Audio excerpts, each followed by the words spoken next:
In this video, we're doing Physics Gauteng, September 2024 question paper. You're more than welcome to stop the video and attempt the problems on your own. So this is basically a continuation from the question 2 that we did before. If you didn't see it, please go check it out.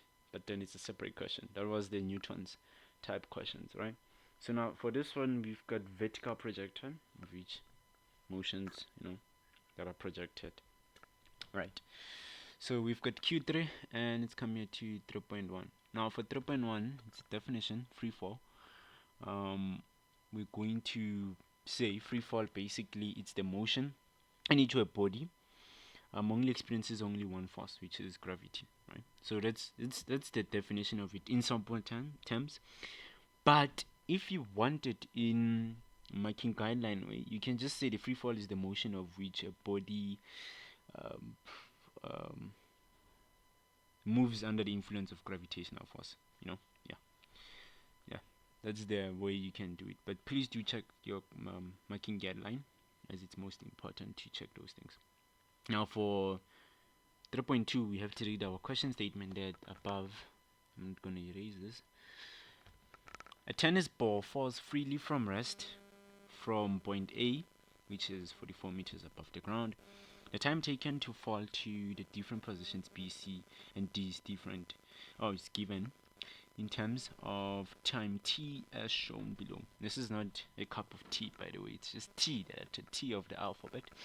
So then we look here, we can see that it has different times, because they've said T, TS, 2TS, and 3TS.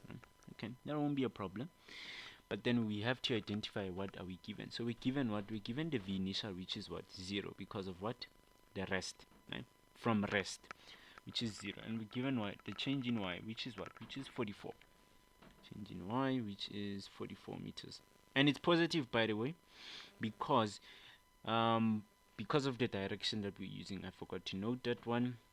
We are choosing downward to be positive. So if we're taking downward to be positive, remember that this is the initial part, then this is the final.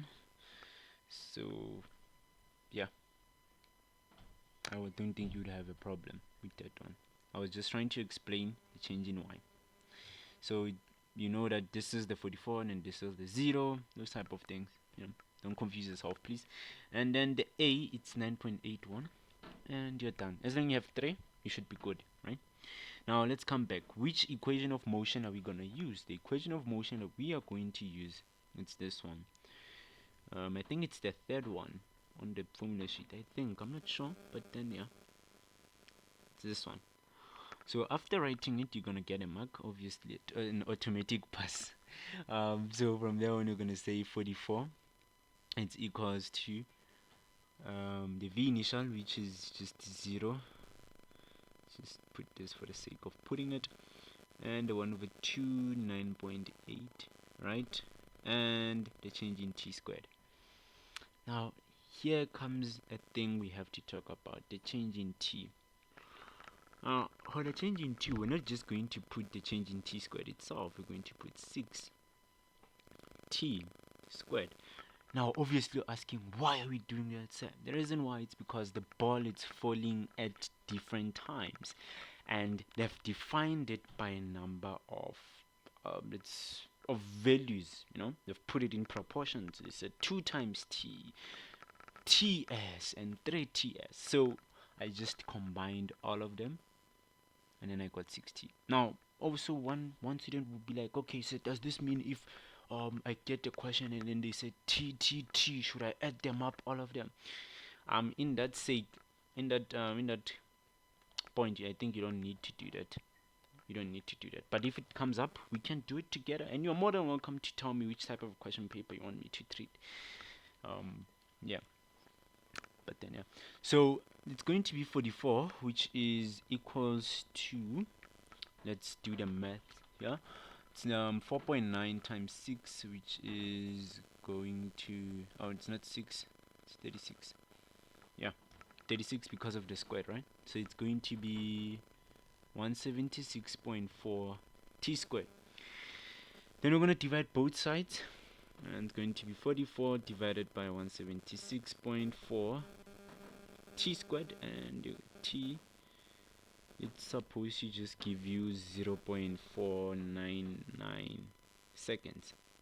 Now since you found a t, put it here and you should get your values of t at the different points, right? Good. Now moving on to 3.4, 3.3 I mean. Now for 3.3, they're saying calculate the height of the ball at point C. So they want to know the height of it at this point here. Let me use a different color, which is blue. Right. So they want to know the height of the ball at point C. Okay. So the height of it, since we know that at that point, what is the height of it relative to the ground? Obviously, since the ground is our reference point. Okay.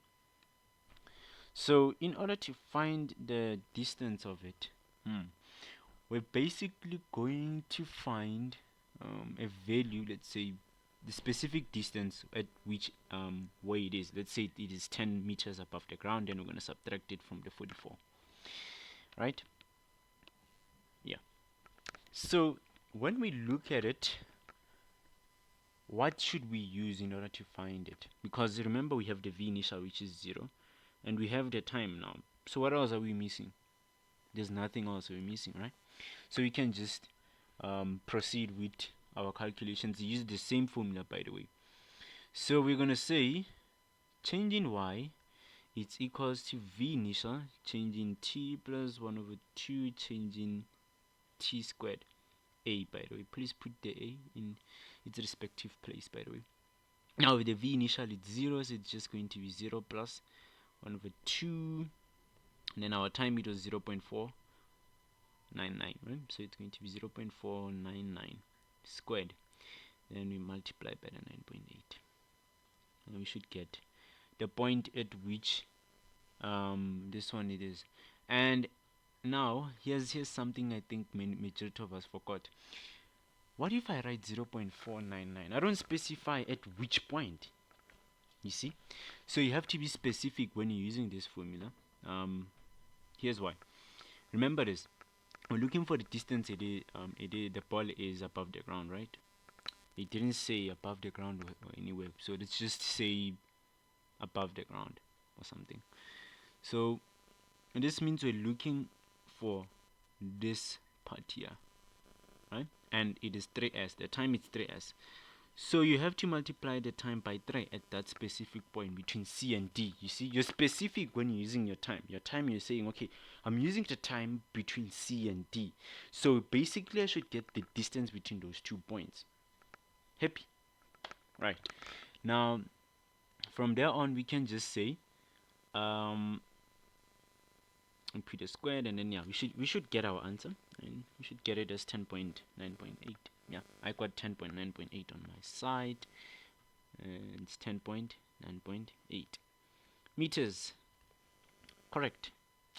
Then from there on, we're not done. This part that we found is the distance between here, right? It's not the full distance of the height of the ball from point C, of which the height of the ball, it's here from point C. They should have specified from which point. It's quite confusing, but then it's okay, guys. So the height of it, we can just say 44 minus 10.98, which is equals to 33.02 meters. Yeah. And let's say, for instance, you got a different answer, like you used positive as up. I think we should be getting 32 or something. Yeah, 32.9 something. Yeah, this is your height, by the way. Shouldn't be bad as long your answer is not too far from the 30s. As long your answer is not too far from 33 and 32, I think it's acceptable. Because once we round off that 32.9 something, it just turns into 33. Even this one, if we round it to the nearest decimal, it just turns to 33. So yeah. So for 3.4, it's the graph type of a question. Let's read this question. They say If after the first bounce the ball reaches point C, sketch the position time graph for the ball from the moment it is dropped until it reaches point C after the bounce. Now show the following on the graph. Now the time values at point D and C before the bounce in terms of T, and the height at A and C. Now take the ground as the zero reference, right? So we chose downwards as positive. So this means our graph is going to be upside down. Let's use a different color. This means our graph is going to be upside down since we chose downwards as positive. And then from here on we should be like this, and down, and from there on it goes up, right? And there's this part and this part, which is 44 and 33.02, right? And this part here is 60, and we're gonna include the 3t. The reason for the 3t is because of this. It's because of this. Remember that from point C to point D, it takes 3t seconds, since they want it in terms of t. Right, now since it's going to be like this, we then gonna say we're gonna relate them using the dots. We're gonna then do this, right? And then you should put it like this, and yeah, you should be done. Then put it time, seconds, and position, right? And position, which is in meters. Right, then you're done. If you chose downwards as positive, and then if it's up, if you chose up as positive, you're gonna do it the other way around. As always, guys, we've reached the end of the video, and if you don't understand, please comment below, and I'll see you in the next one.